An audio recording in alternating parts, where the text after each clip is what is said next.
Hi, everybody. Welcome to our final debate of the entire year. Welcome to the UA debate series. Let's get a round of applause for all of you guys. This is great. Yeah, there we go. Hi, everybody. Welcome. Thank you for coming. Just a few things, just in case you're new. We are the UA debate series. We are an internship that attempts to put on public forums to draw people's attention to issues that the public is really interested in. Tonight we're going to be talking about Greek life, which obviously is a topic that is on the front of everyone's minds on this campus, where Greek life is pretty popular. So we're going to be talking about that tonight. A few things before we get started, though. So we are really excited that next year we're going to be launching a much sort of larger, more nationalized version of the UA debate series. We're going to be flying all over the country. We're already in talks with places like the University of Northern Florida. We're talking to the University of Wisconsin. We're talking to California. We're talking to all different places that we're going to be flying. We're going to be bringing some guest speakers in next year to come and debate each other at the U of A. Hopefully debate also with students on the panel as well next year. So if you want to be part of or just attend any of those events, please follow us on our social media at UA Debate Series. We're on TikTok, we're on Instagram, we're on Facebook. I don't think any of you use Facebook anymore, but we're on all of those different kinds of social media. So please follow us. That's where you can get the best information about us. If you're interested in applying for an internship, please make sure that you stop any of our fantastic interns. Most of them are hanging out over by the pizza table right now, and you can talk to them about how to apply for an internship. We have a QR code that I believe is going around that links directly to our internship application form, and you can, of course, come and ask me after the debate. So if you're interested in doing that, that would be wonderful. We have events planning, we have marketing, we have graphic design, we have research, we have all kinds of really wonderful positions you can apply for if you're interested in internship for our program. And we'll need you because the last thing I sadly want to announce is that we have like a mass exodus this spring. We have a whole lot of seniors as part of our program who I absolutely adore. They've been really fantastic. We have two of them. We're going to be debating tonight against each other. We have Nathan and Amy on either side of us tonight. We have most of our wonderful events planning crew is going to be graduating in just a few weeks as well. Dino, who's been wonderful as pretty much like the heavy lifter of our events planning or of our research team, and Caitlin, who has been with us for 4 years since she was a freshman. So I'm really upset to say goodbye to them, but we're really excited to bring in new interns. So please come and apply if you're interested. Come and talk to us. That said, tonight we are going to be having a real showdown. You yourselves are going to be the deciders of the winners of tonight's debate. We are going to be asking yes or no to the question, does Greek life discourage individuality? And that is what we're going to hear being argued on both sides. We have what we're going to be calling the blue team, which is how you're going to vote at the end. So remember this. The blue team over here is going to be arguing that yes, indeed it does affirmatively discourage individuality. And then we have what we're going to be calling the green team right over here is going to be arguing that no, Greek life does not discourage individuality. And the way this is going to run is in 3 different rounds. We're going to hear opening statements from both sides to let you know what they think of this topic and what their basic thesis is. After that, we're going to have a second round where our debaters are going to have a chance to address each other, ask each other questions, answer my questions, and answer any of yours. So if any of you have questions that you want to ask up here, make sure you have some ready, and they will be happy to answer them. And then we'll have some closing statements for where the debaters will have one last chance to get your vote. And normally it would be the change from the beginning to the end, but we're just going to go with a majority vote tonight. So we're going to have one vote at the end, so we'll have a QR code that you can also use to make sure that you vote. We'll make sure that Riley goes around and passes it to everybody so that you'll have a chance to vote at the end. We also have a raffle that we'll be announcing, so make sure you stick around for that. Hopefully you all got raffle tickets. If you didn't, make sure you get one. If you didn't get a slice of pizza, go get one. If you want to get a bottle of water or anything, it's all up there. But that said, we are going to start and opening up the debate on the affirmative side of the resolution that Greek life discourages individuality. We have Jeannie. Hello, everyone.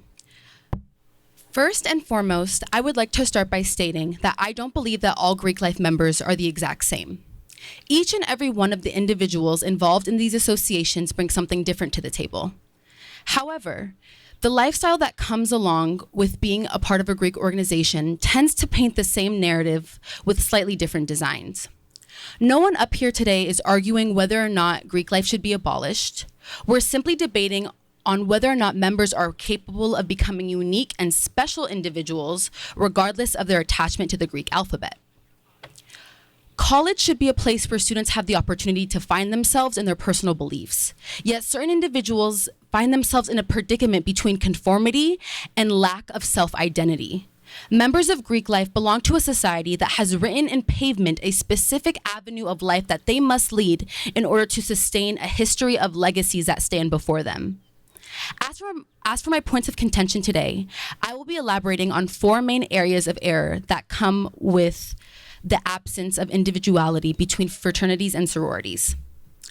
For a majority of people outside of this discourse, they understand these people are paying for friends or a home away from home.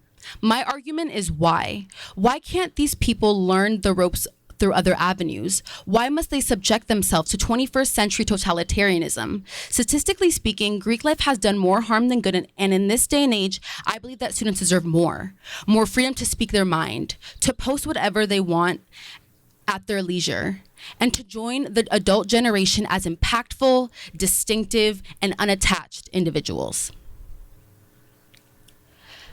Leaders of these associations tell their members to care more about how others perceive them, both physically and mentally, over their personal wants and needs. One girl got Hydroxycut, a weight loss supplement from her her sisters telling other sisters to dress sluttier at the next formal, which is so toxic for these young, impressionable minds who only want to please their elders. Mind you, this isn't some folklore. My prior 2 examples come from Alex Purdy, a senior at Syracuse University who had been a part of a sorority for half of her college career, and is now a spokeswoman for revamping Greek life due to her personal traumas attached to it. She is one of many who has gone through such tragedies of conformity, and it must stop.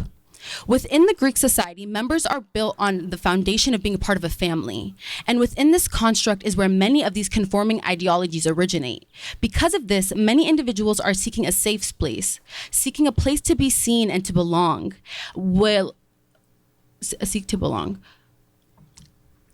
And will begin to change both their appearance and mindset in order to fit in and be a part of this so-called family.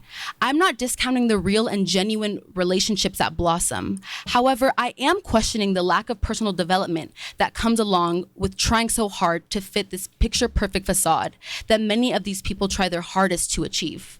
It's in these environments that overemphasize unity that members begin to lose themselves and their personal identities just to fit in.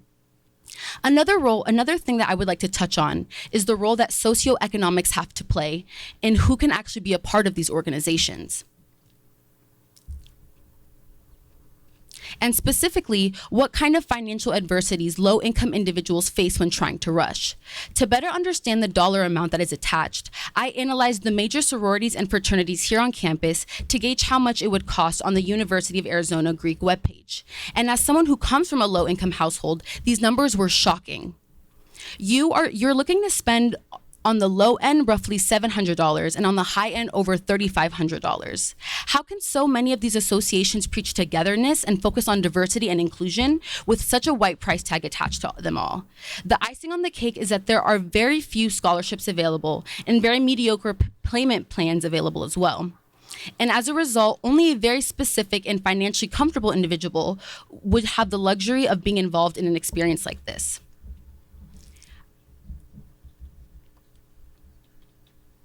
I use it, and within these organizations is a very specific outlook on life and the culture that comes about. I use the term culture very lightly because there is very little to be seen, which is heartbreaking because only in diverse and inclusive communities can true character development sprout. Statistically speaking, 75% of all members of Greek life are white. How is one meant to find their own lane when they're surrounded by identical highways as far as the eye can reach? My last point of contention is the legacies behind this all. Many of the members in the highest standings had parents, grandparents, and great-grandparents who were all a part of Greek life when they were in college. This is where finances play an important role once again, because as alumni with a legacy to uphold is where the big bucks come in. Those mansions didn't pay for themselves, the rich families did. And with high volumes of power is how so many horrible tragedies like death, rape, and hazing get swept under the rug. And this is a huge problem that sadly schools across the country are currently facing. With all of this being said, I won't lie. There are redeeming qualities to the Greek world. I love the sense of community these men and women share. I adore the large emphasis on philanthropy and volunteerism. An article from IVY stated that last year alone, Greek lives across the nation raised over $7 million to various charities. Helping people is my purpose, and in this world, and for the most part, I believe that those were the beginning intentions of how this all began. Finding unity within one's community and using the family to help those around them, all of which are beautiful things. Greek life also establishes the importance of intelligence and the power that comes along with that knowledge. Lastly, Greek life has connections and resources to people of importance who are active members in these associations. Those letters can go a long way, both in the career and the ideal lifestyle that these people want. So I definitely understand the appeal to some extent. I know that my opponents will try to sway you with the bright components of Greek life, with an emphasis on professional identity. Some I previously mentioned, like philanthropy and a safe space that these organizations provide. They'll also mention the culture-based Greek societies, like the historically Black sororities and fraternities, that were literally created because there was a time where white Greek life blatantly denied them. Last but not least, I would like to refer back as to why I'm sitting before you today. I'm here to educate and inform you on all the high levels of conformity that are woven into the quilt that is Greek life. Remind you of the lack of individuality due to the need to fit in a particular model of person that these organizations train their members to become. The immense socioeconomic barriers that low-income individuals face on a semesterly basis, as well as the racism, misogyny, and power dynamics that hold it all together. Thank you.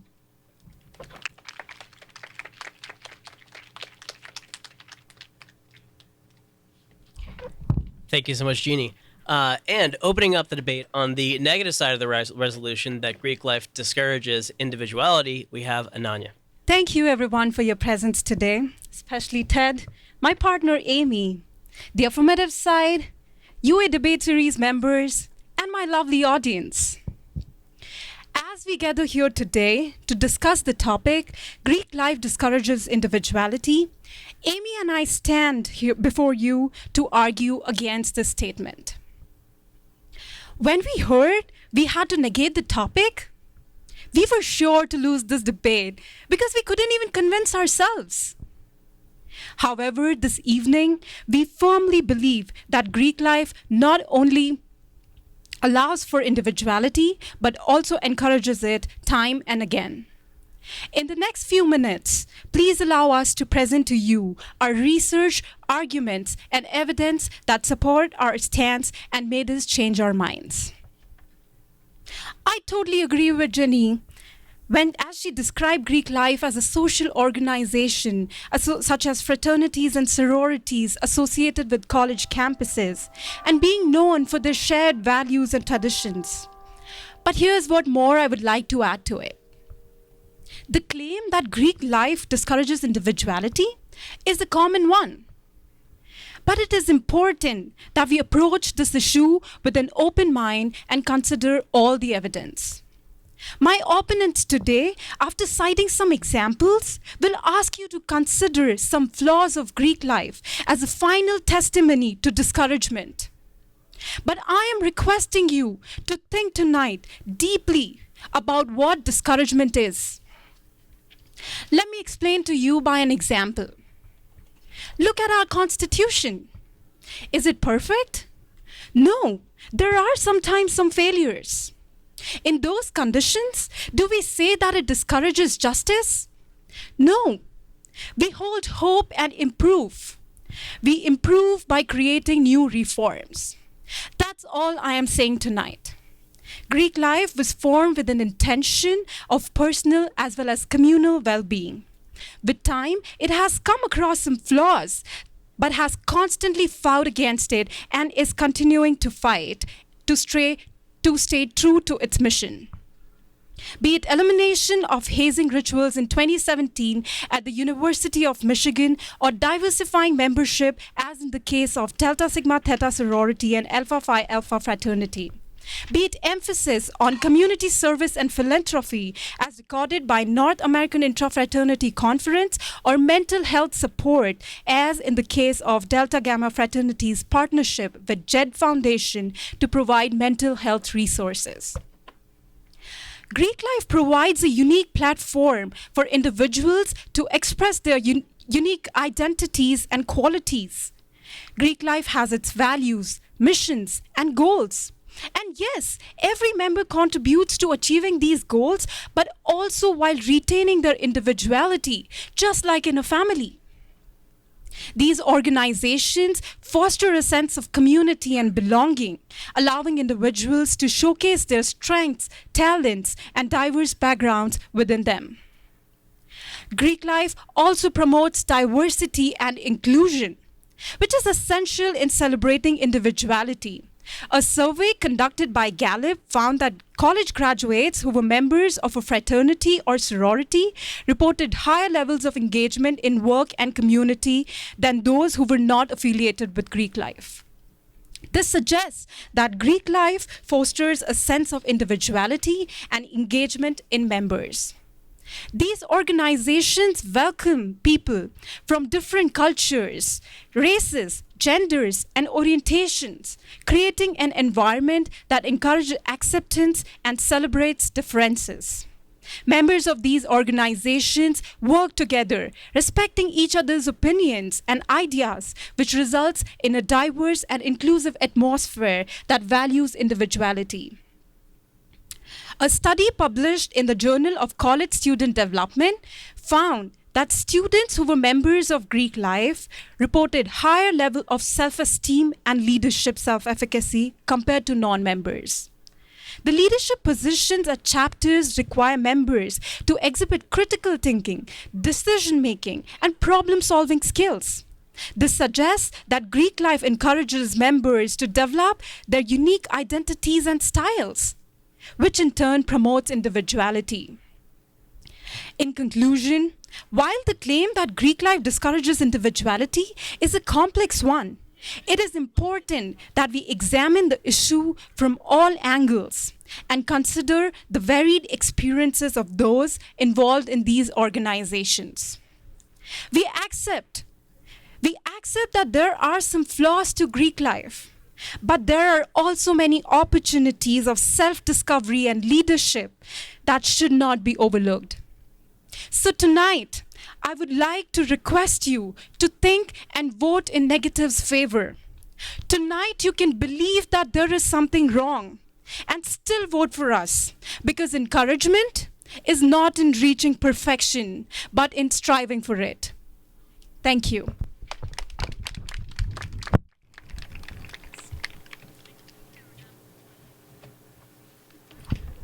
Thank you, Nadia. Thank you for both of those wonderful opening statements. So let's go ahead and turn our first question over to the affirmative. And again, this second round will encourage both of our sides to debate with each other and engage as much as possible. And of course, you're all welcome to ask questions in the second half of this round. So my first question that I'm going to pose over to the affirmative here, it sounds like your opponents are acknowledging that there are flaws, but that they're suggesting those flaws are not enough to come to the conclusion that there's an active discouragement that's going on within the Greek system of individuality. Can you talk a little bit about why it is that you do believe that it's a little bit more active than that when you're talking about discouraging individuality? Yeah, I would first like to mention that Ananya literally opened her opening statement saying that they couldn't convince themselves of their own claim, which doesn't look very good to start. But in terms of individuality and how that is an active discouragement in Greek life, I think we can see it from very, very many different areas, including more abstract areas. You know, we have the more kind of vanity presence of Greek life. You know, we have the letters, we have the jackets, we see them on campus, we see them in groups, and we have them looking up to their bigs, and we have this sense of family. And when you think about a family, you think of essentially mimicking other people's mannerisms. And in that directly discourages individualism. We have a more direct discouragement of individualism. But then we have a more abstract kind of discouragement of individualism. We have certain requirements that you have to make to get into Greek life, first of all, which directly discourages individualism. Individualism is a very big and broad topic. It doesn't only have to do with personality, it has to do with your identity and who you are socioeconomically, racially, sexually, and your gender identity. And if you don't meet these certain marks, even your GPA, you are not allowed to get into Greek life. And I think that those are more abstract discouragements of individuality. And I think that, they mentioned that Greek life has all of these professional benefits, but we fail to see how that's relevant to the actual topic of individuality. You know, we agree that that Greek life can have great professional essential training, which in that sense also discourages individuality because you are copying someone. So let's get a response. Firstly, I want to clarify myself. You might not have heard me clearly, but I said I wasn't able to convince myself. But when I look deeper into the subject, I firmly stand here today supporting what I am saying and what I'm standing here for. And that is that Greek life does not discourages individuality. And I have a question for you before I answer your questions. Great. In any way today, are you feeling that your individuality is being discouraged? In terms of us as individuals, or are you trying to relate it in terms of Greek life? Because today we're discussing whether Greek life discourages individualism, whether or not. Just in general, like today, are you feeling like you're, as a member of a debate series, are you feeling like your individuality is being discouraged? No, I do not believe that my individuality is being discouraged because I am a part of the UA debate series. I have a follow-up question. Why are you wearing the jacket and the suit and the professional attire? The reason that we're wearing this professional attire is because this is a professional event, and this is a event that I respect because I've been a part of this community for 3 years now. I do want to point out, though, that much like Greek life, the UA debate series does have a dress code. I typically wouldn't be wearing a suit to a debate on the mall, but because the UA debate series has a dress code, I adhere to it, just like members of Greek life.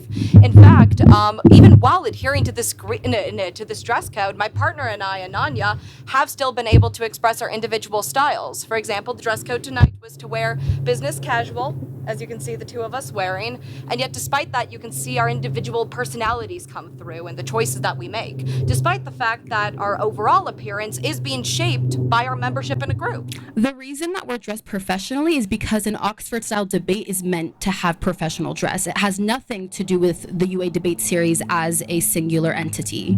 Just like Greek life is also meant to occasionally have professional dress, would you agree? They do not go around wearing suits, they wear it during the events. Requirement, and I feel that Oxford debate style has this requirement to make you feel belong to. I feel belong wearing this dress, that I'm a part of a debate club. I feel more confident, and it is enhancing my skill. We aren't discussing whether or not you feel like you're a part of something. We're discussing whether or not Greek life discourages individuality. But the point that we're I think it's very interesting that the negative is bringing up and essentially comparing Greek life to other organizations on campus. I also heard Ananya compare Greek life to the U.S. Constitution in her opening statement, which is a very, very interesting comparison because they are two completely different groups and industries. But the main difference is that Greek life values vertical relationships rather than horizontal relationships. Jeannie and I are friends. We have a horizontal relationship. In Greek life, there are vertical relationships. There is a parent, or there is a big and there is a little. You don't necessarily find that. We have Ted, who is our advisor that helps us through things, but we are not copying what he is doing. He is helping us through as individuals. He is not telling us what to do. And that is a very big difference between Greek life and, say, a debate series. You know, we can bring up sororities, for examples, that aren't even allowed to go out on certain nights. And that directly discourages individualism. If you want to make a decision by yourself to go out and have fun, and you are told by your sorority that you can't do that, does that not directly go against individualism and your individual wants and desires? I think you're misunderstanding the point that my partner and I are trying to make. We're not trying to say that the UA debate series is identical to Greek life. We're not trying to say that any two organizations are individual. The point that we're trying to make is that our individual identities, they aren't formed in a bubble. I didn't come out of the gate when I was born knowing that I was going to be a debater, knowing that one day I would want to grow up to be a lawyer, knowing that one day I would come to the University of Arizona. Our identities are shaped by the groups that we're members of, and just because a group has an influence on our personality, on the way we present ourselves to the world, does not inherently mean it's discouraging our individuality. It means that it is helping us to shape it. But so now that we've clarified that, I want to progress the conversation a little bit. And so certainly I think we've made it clear the ways in which you're comparing and seeing similarities amongst Greek life and other organizations. But it sounds like your opponents are trying to make the point. Do you see any differences between the way that Greek organizations are run and other student organizations, other student clubs, anything like that? Like, do you see any distinct differences, and are some of those differences beneficial, or do you not see any kind of differences whatsoever?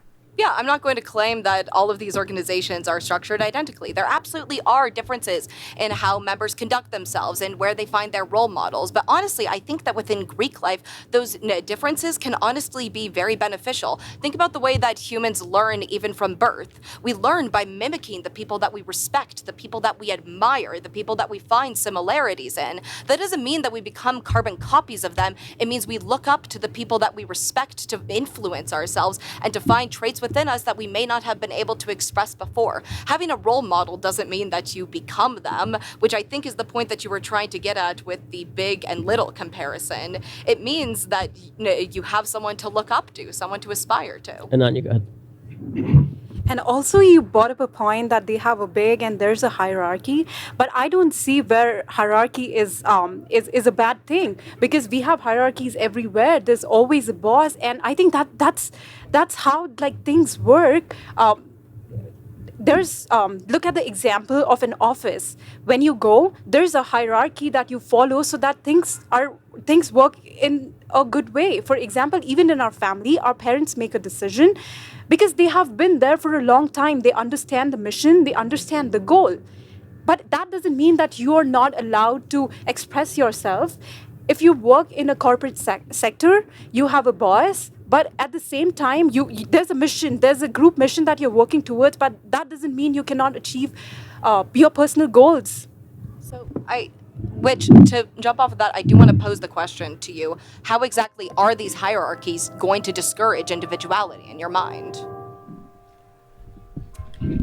So, like the comment I made or the statement I made earlier in my opening statement, there have been various cases where bigs have gifted or have let their littles know that certain aspects of themselves are not aligned with their overall major goals and missions. For example, the fact that a big gifted her little Hydroxycut, a weight loss supplement, in order to fit the family that she wants so desperately to be a part of, that distinctly not only discourages her individuality, but increases her insecurity and consistently causes her to overthink who she is as a person, who she was born to be, simply because she needs to be a part of this bigger mission. That is what I'm talking about. I completely acknowledge that these things have happened in Greek life, but this wasn't the mission of the institution. And that's what I am saying tonight, that there have been, it's not like this issue hasn't been addressed. There have been reforms that have been taking place. There are the universities, the Greek life organizations, when they see such things happening, there's always a reform that takes place to address the issue. And that is why it's not discouraging, because they're not failing to address what's the wrong. Nathan. I take a very, very big issue with Ananya's point that the mission of Greek life is the actual execution. When we think about the mission of anything, like you brought up the U.S. Constitution, obviously America does not run by what the U.S. Constitution was meant for America to be, this whole melting pot. When we talk about the initial mission of something, that's almost never what the actual execution looks like. And they say that when Greek life runs into these issues, apparently they fix them and create and reform them. But I actually have something to say about that. According to collegescholarships.org, while Pi Gamma Delta does offer $1,000 scholarships to members with financial need, the scholarship details directly state that the member must exemplify the ideals of the fraternity as well as have a 3.0 GPA or greater. Additionally, while Alpha Gamma Omega at USCB does offer soon-to-be freshman undergrads between $100 and $150, again, their GPA must be 3.0 or above, and this organization is a Christian fraternity. What we can see here is that these Greek life organizations are taking a loophole into not taking accountability for not being diverse. They are creating these scholarships to seem more inclusive, but in the fine details of these scholarships, they still have these expectations and standards that they have to follow. Not to mention that a lot of Christian organizations often have a lot of standards to follow in terms of religion. Myself as a gay man most likely would not be accepted in these organizations. And I think that it's very, very bold to state that, just because there's a mission to something, that's how the actual execution works. Great. Let's hear a response. They cannot just distribute scholarships around. Of course, even in the college, I had to portray my skills to get the scholarship. It's if you do not portray your skills completely, how do they provide scholarship if you cannot show that you will stay true to the mission? And also, when I say mission, Greek life originated, let's go back to the deep roots of the Greek life. It was formed to support the students and also to provide them a sense of belonging. And that is the mission that I keep talking about. And I'm sorry that I did not mention it before. On that specific mission that you stated, you failed to mention that especially regarding the history in terms of helping students succeed and being a part of something, you failed to mention that it was only a particular type of student. The Greek organizations did not originate for everyone, and that is and the only reason that cultural sororities and fraternities exist today was because the roots of Greek life were only meant to help the rich and wealthy, specifically the white rich and wealthy. We'll get a response from Amy, and then we're going to get questions from the audience after that. So get your questions ready. Amy, go ahead. First of all, Jeannie, I want to thank you for bringing that up, actually, because that exemplifies the exact point that we are trying to make. Yes, not a single person on this stage here is going to deny that originally sororities and fraternities were historically white, were historically exclusive. However, these sororities and fraternities, despite their roots, have made efforts and reforms to change. And we're not just saying that those reforms, because I know oftentimes these reforms can look like someone trying to manage a PR crisis. In fact, that's what I first thought when I heard about these. But the point Ananya was trying to make earlier that when you look deeper into the issue, you start to see that even if these reforms originally happened as a requirement, it's starting to become a habit. There was a study conducted by, I believe, the National Center for Biotechnology Information that found that individual social involvement and individual conceptualizations of fraternal brotherhood during the college experience were, post-graduation in the 2020 to 2021 year, associated with significantly higher openness to diversity and change. The proof is in the pudding that these reforms to make the members of sororities and fraternities more open to diversity and to change, these reforms are effective. They are working, and it's resulting in a better educated and more diverse working class. Yeah, it's funny that you used that phrase, the proof is in the pudding, because you just explained that the proof is actually after the pudding. It's after they're involved in these organizations. They're not making the actual changes in the Greek life. You brought up a statistic that said that they are more inclusive after they are in Greek life. Do you have any actual evidence or statistics that are stating that Greek life are trying to make their places more inclusive or diverse? Because you keep saying they're reforming, they're doing this, but you're not bringing up actual stories or evidence or statistics that are saying that they are doing this. I just mentioned that, you know, they have these scholarships, but they are finding these loopholes to still have these standards. So can you provide any actual evidence towards that claim? Nadia has her hand up.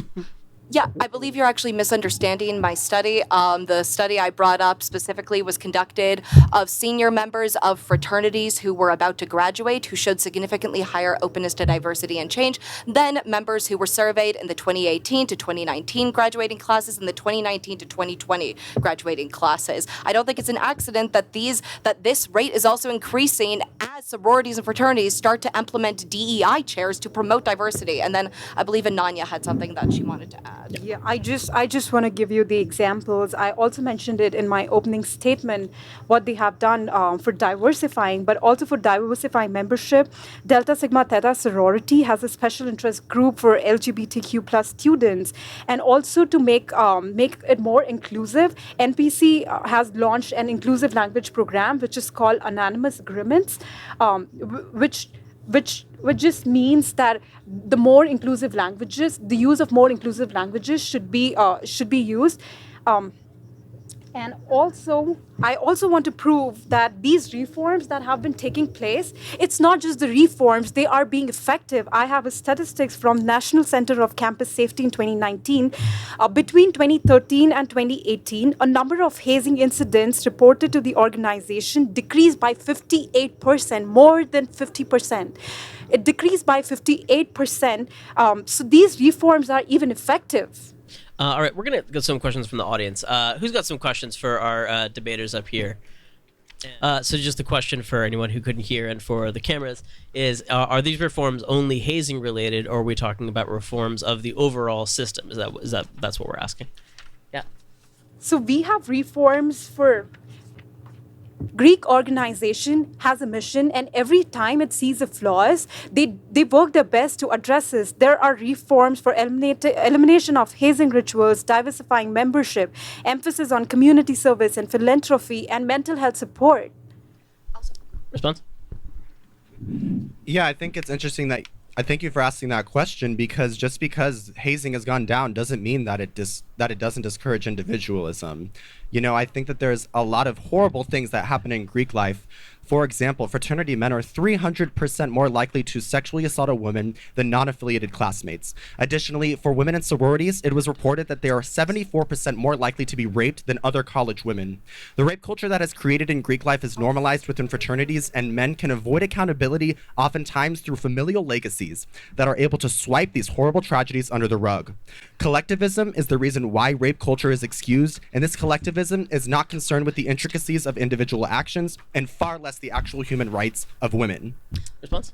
First and foremost, I'd like to point out, you actually said yourself in your opening statement, we're not debating whether or not to abolish Greek life. So I really don't think that talking about the statistics of sexual assault on campus are relevant to discouraging individuality, despite the fact that that is a problem. What we are talking about is... To be fair, though, I think that Nathan is connecting it by saying that there's a collectivist sort of mindset that I think he's connecting to a culture that happens within those things. If that is what he's saying, then I would respond to that by saying that we're not here to talk about.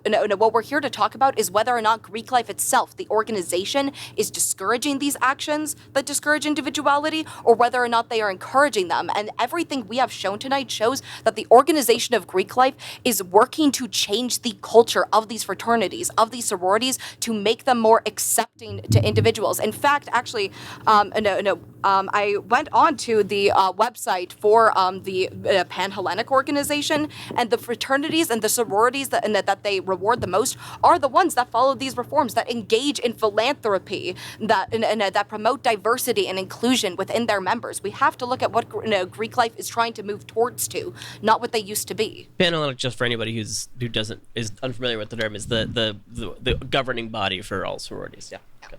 We are not discounting that the reform is currently active. What we're trying to say is that currently the history of Greek life, it's change isn't happening fast enough, and it's in that same setting, it's causing Greek members to create a almost facade of care rather than truly going down and boiling into the point of where this all originated and how they need to change it themselves.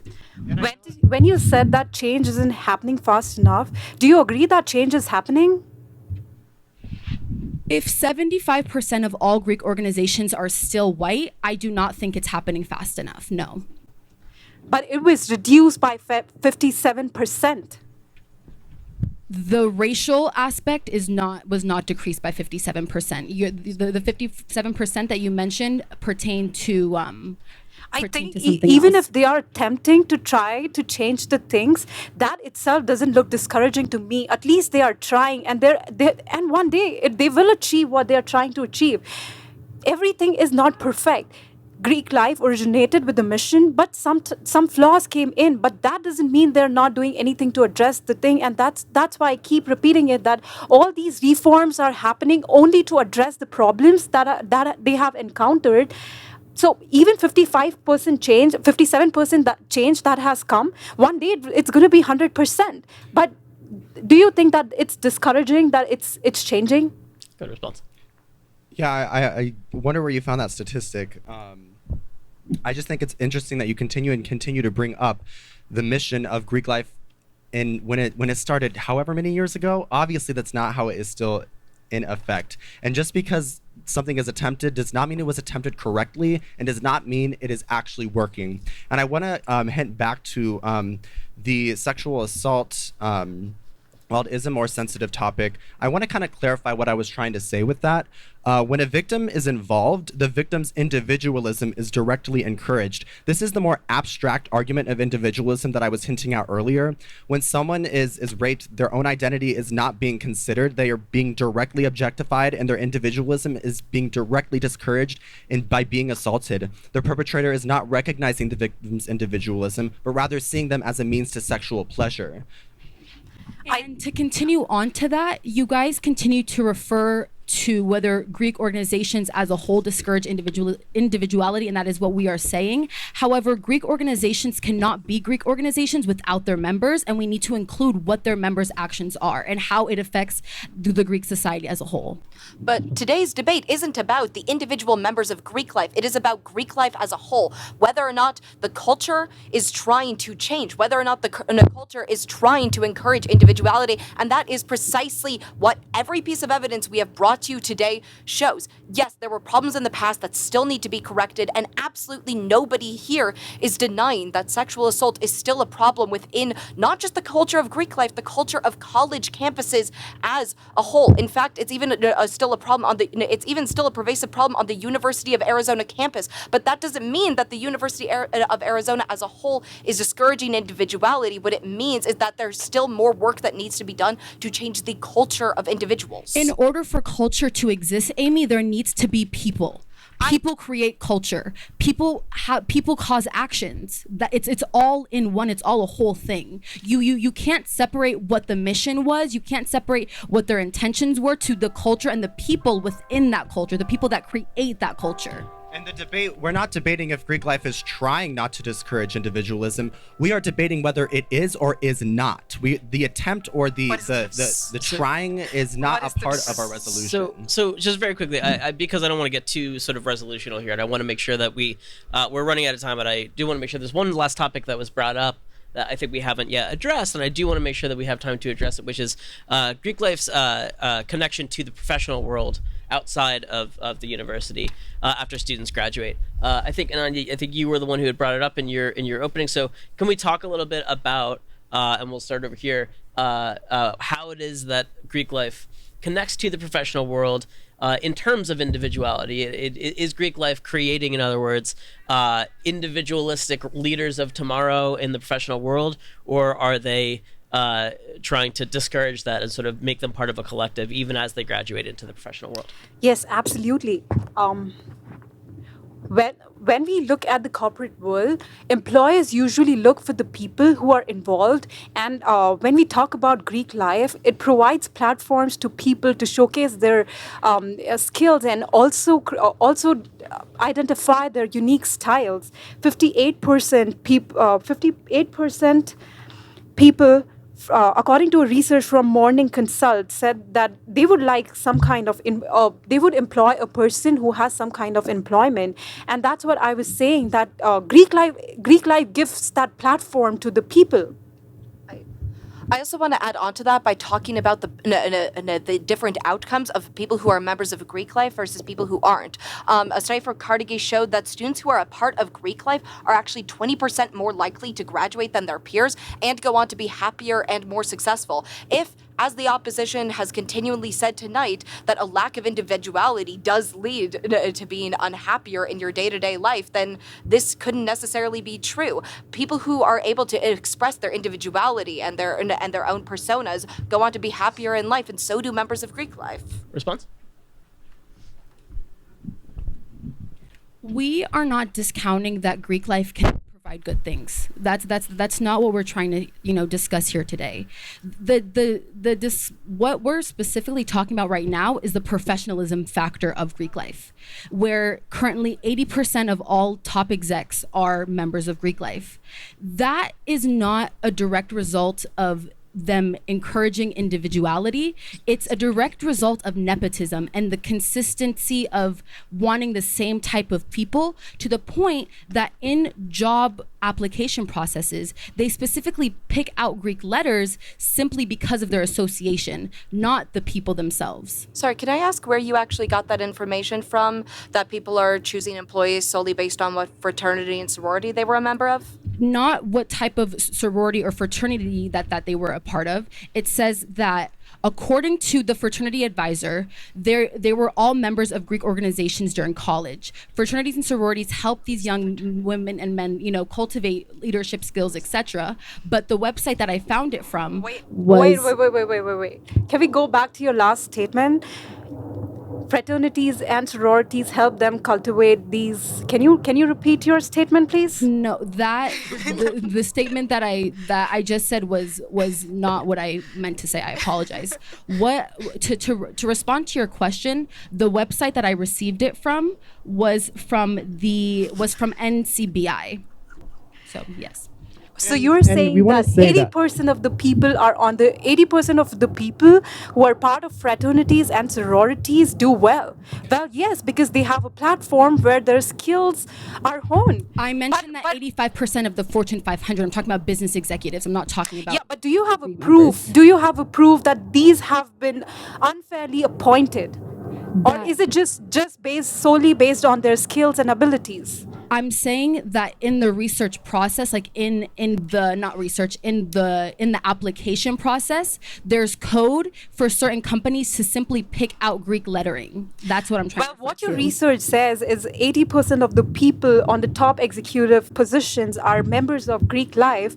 But what my research says is, in the survey by Glassdoor, only 3% of the respondents said that they are more likely to hire a job candidate who is a member of fraternity or sorority. The survey also found that candidates who listed involvement in a Greek organization on their resumes did not receive significantly higher job ratings than candidates who did not. Because we are talking about... proves our point. That directly proves our point. Yeah, it sounds like you're actually just arguing each that other's directly side, proves our point. I will hear you. I let's- promise I will hear whatever you are saying. But let me complete my statement. When we talk about professional world, their revenue is also at stake. They cannot just hire whoever there is. Of course, they judge based on their abilities, and that is what my research says, that Greek life members be on the top positions, but it is solely because they are more skilled, not because they have been prioritized. Okay. We agree with you that being in Greek life can help you professionally. We have agreed with you since the beginning that Greek life can help you in professional and leadership skills. That literally contradicts your claim, because there is a commonality between all of this leadership. There is a commonality between all of this. Yes, it can encourage this leadership, but that it does not mean that it is leaving room for individualism. You are literally agreeing, you are helping our side by saying that all of these people have a commonality. There's no room for expressivity or individuality with such high statistics. 80%, that is a very high statistic. We agree that it can help leadership and it can create these things, but that literally means that they're all acting in a similar way. And all of your claims that have benefited Greek life all discuss what they have in common. You have yet to bring up a point where Greek life has created unique individual examples. These all of your statistics bring up a collective viewpoint rather than what individual Greek members are doing to show their individuality. I'll give you guys the last word, and then we're gonna move to closing statements after. Like you pointed out earlier, this culture is made up of individuals, and the studies that we've shown have proven that individuals who are members of Greek life, they're going on to be happier and more successful. That doesn't sound like people who are having their individuality suppressed. Essentially, what we're saying is that you don't have to suppress your individuality to be successful in Greek life or to be successful in the professional world. What both of these things can do for you is to help you, shape you and be more successful and give you the tools you need to succeed without giving up your own personality, your identity. How can you say that an organization is meant to shape you into something? How is shaping and conforming individuality? How is telling someone how to live their life or what traits to follow? How is that making them individuals? They're supporting you. They're helping you. Let's very, very much last comment, and then we're moving to closing statements. That's it. Go. We're done. Say it. Say whatever you say, but go. Individual identity, it can't be shaped in a bubble. You don't come out of the womb knowing exactly who you are and exactly who you're going to be. The organizations that you join, the organizations that you become a part of, things like your family, your friendship circle, all of these have an influence on who you are going to be. Shaping you doesn't necessarily mean giving up your individual identity. It means expressing the best parts of you, and that is precisely what Greek life and other organizations can help people to do. And I don't want to argue or say anything. I'm just like, you asked for examples, so I'm giving you an example. Dr. Martin Luther King Jr., he's a member of Alpha Phi Alpha fraternity during his time as a student, and he credited his experience in the fraternity with helping him to shape his leadership skills and his commitment to social justice. Okay. Any other points that you guys want to make against each other, you can make in your closing statements. Thank you for a spirited second round. And we're going to move on to our very, very short, terse 5-minute closing statements. And to close out the affirmative side of the resolution that Greek life does indeed discourage individuality, we have Nathan. As we close this debate, I would first like to thank our amazing debate advisor, Ted, our friends on the negative, Ananya and Amy, our research, marketing, and events planning team, and all of you for taking time out of your busy schedules to join us for an amazing night of debate. Tonight, the negatives has brought up some amazing features of Greek life, like professional growth and community outreach, but Jeannie and I fail to see how that's truly relevant of our topic of debate tonight. We aren't arguing that Greek life is a bad thing. We believe that Greek life can and will advance students to higher levels of professionalism and social status, but we must ask ourselves why. I would like to revisit the statistic mentioned previously by the negative about the high majority of Greek life in Fortune 500 companies. Sure, this may seem like an impressive statistic, but the fact that there is such a drastic commonality between Greek life and elitism shows that all these individuals have very similar qualities to them, a direct contradiction to individualism. What price must we pay for success? If an employer were to review a resume and notice involvement in Greek organizations, many would assume certain qualities about that candidate and place bias within them. But what about those involved in Greek life currently? Take sororities, for example, who follow a strict code of conduct that enforces everything from certain vocabulary, poised dress codes, and time restrictions like curfew, staying in bunk beds, wearing matching uniforms, and being discouraged from talking to guys and, God forbid, any girls in any romantic or sexual manner. We've all seen Scream Queens, and no, it's not over-dramatized. What does this sound like to you? Conformity. And then we have fraternities, who often carry and praise hypermasculine qualities and discourage their members from having a holistic lifestyle. If it's not for the bros, then it doesn't matter at all. When you take a walk down this very mall to your left and right, you're bound to see at least one shirt or jacket with a Greek letter on it. I challenge you to see if any of these people are traveling or walking alone. Greek life students almost always travel in packs and are encouraged and sometimes required to always wear their letters on them, an essential branding of the person not only while they're in college, but for the rest of their lives. How are you able to find a sense of personal identity when your entire life is spent with people that are essentially trained to be the same person? According to the Campile.org, white students make up over 70% of all members of Greek life. The same article mentions that at Princeton University, 95% of members of sororities or fraternities come from the wealthiest quarter of America. This hints at the racism and nepotism that both Jeannie and I have mentioned during this debate. It is painfully obvious that Greek life scouts a certain demographic and socioeconomic status, which can be proved by the lofty dues and fees that are required to join these organizations. Right from the get-go, Greek life organizations can filter out less financially fortunate individuals just by expected fees. But how exactly do these qualities discourage individualism? With the expectation of a certain look and social class, Greek life organizations are upholding a certain standard that leaves little room for people to branch out of these defined boundaries. And if they do, they are disregarded.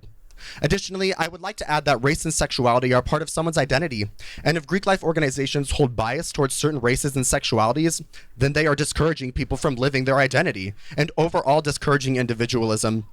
Jeannie and I have proposed a solution, which consists of frequent diversity workshops led by people of color and other marginalized individuals to expose members of Greek life to what microaggressions look like and how racism and sexism can move throughout society. We stated that these workshops must directly state what the Greek organizations need to change and implement in order to truly promote diversity, not just post a Black History Month Instagram picture every year.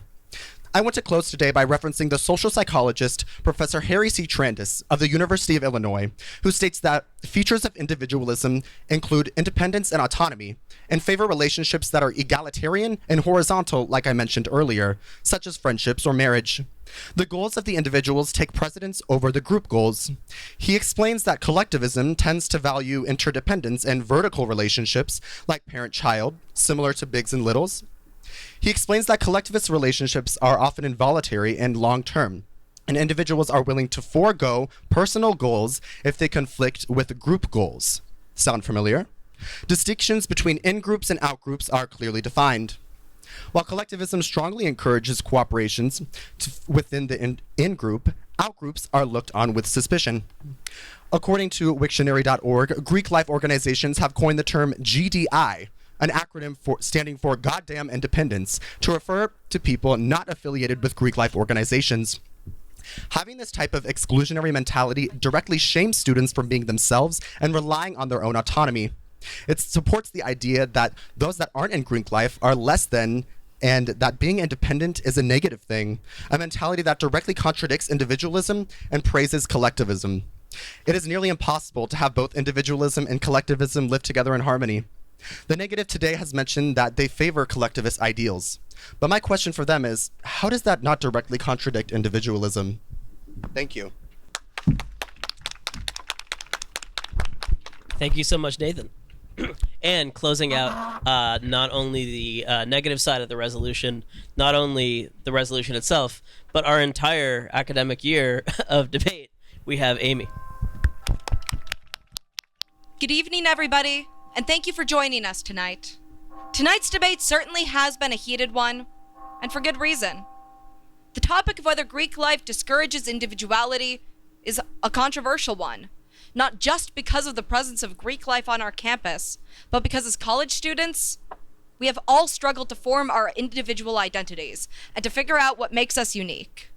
So the question of whether there may be an organization on our own campus with the power to suppress our identities can be a daunting one.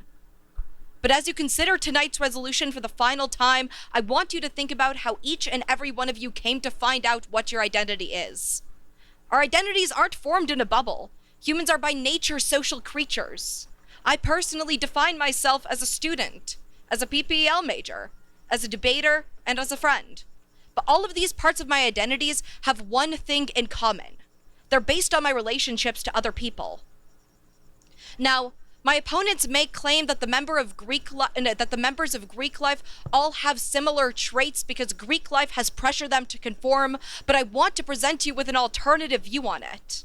I would argue that they joined Greek life because they already shared similar characteristics, similar personality traits, and similar values, and that the reason that they joined Greek life was to find people who were like-minded, who could help them express their own individual identities by seeing recognizable faces and common traits.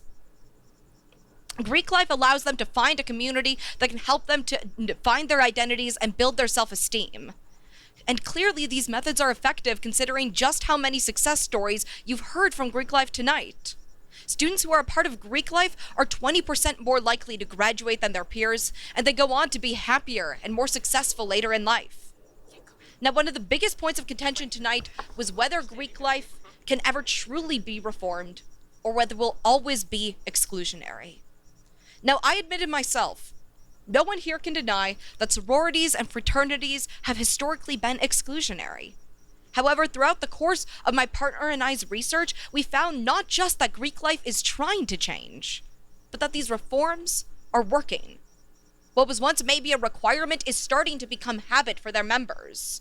A study conducted by the National Center for Biotechnology Information found that individual social involvement and individual conceptualizations of fraternal brotherhood are associated with openness to diversity and change, and that the number of students who are open to diversity and change while in a fraternity and after graduating are increasing every single year since they've started conducting this in a study.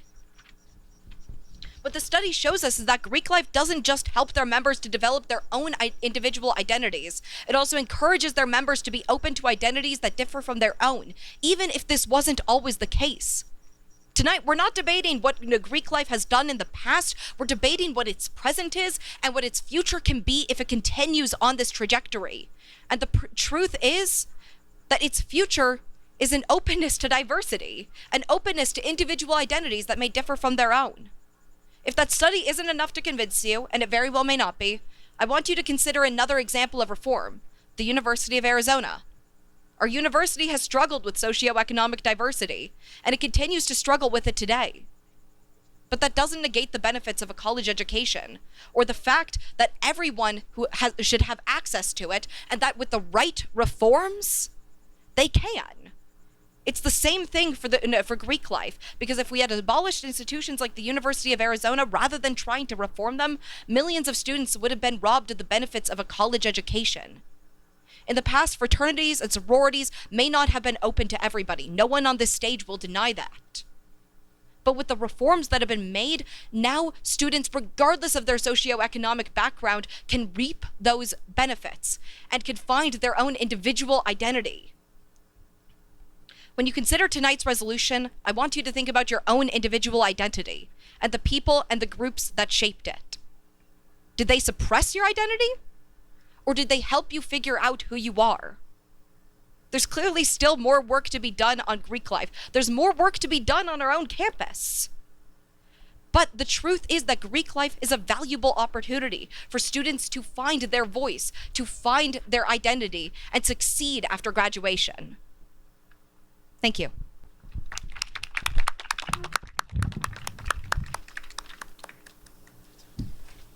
All right.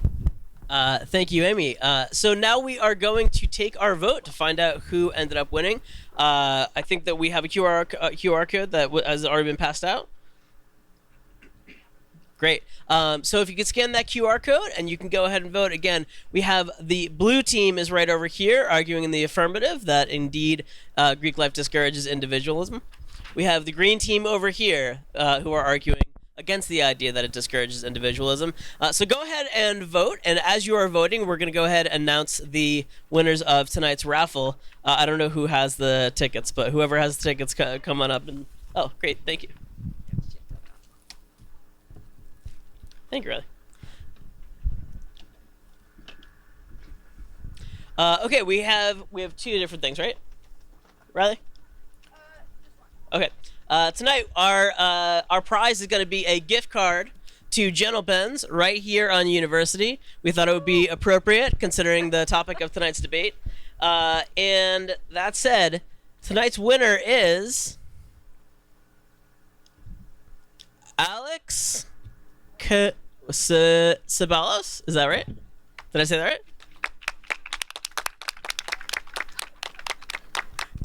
right? So come on up and get your ticket, and then we will send you over there to get your prize. So thank you so much. Again, as we are tabulating the votes, whenever we have them done, you can come up and let me know. Is that what, Caitlin, is that what you're doing right Okay, so we're going to announce the winners in just a second. Before we do, again, please make sure that you follow us on all of our social media at UA Debate Series. Please follow us on our TikTok. Our TikTok is absolutely amazing and it's blowing up. Follow us on Twitter and follow us on Instagram as a way to find out about our future events. And again, please come up and talk to us after this debate is done if you're interested in applying for an internship for next year. It's 3 credits. You get credit towards graduation, 3 credits a semester, and you'll get to travel around the country with us next year. And that said, do we have our winners? Okay, we have our official winners of our debate. Caitlin, you want to announce them since this is your last event? All right, thank you all for coming and thank you all for voting. And both sides, I just wanted to start by saying both sides did absolutely amazing and brought up great points. And tonight's winner is in fact the affirmative, Jeannie and Nathan. Greek life discourages individualism. Thank you for coming to our last event. Thank you so much, Caitlin. I just want to repeat that. I'm so happy that this is the event that we got to do on the mall because we had 4 fantastic speakers. I really can't say enough about how great this has been. Thank you all for coming. I don't know if we still have pizza and water and stuff like that left, but feel free, please. This way we don't have to put them in the guest room of my house. Go and get whatever it is that you need from our table over there. You're more than welcome to it. Thank you again, all of you, for coming, and we'll see you next year.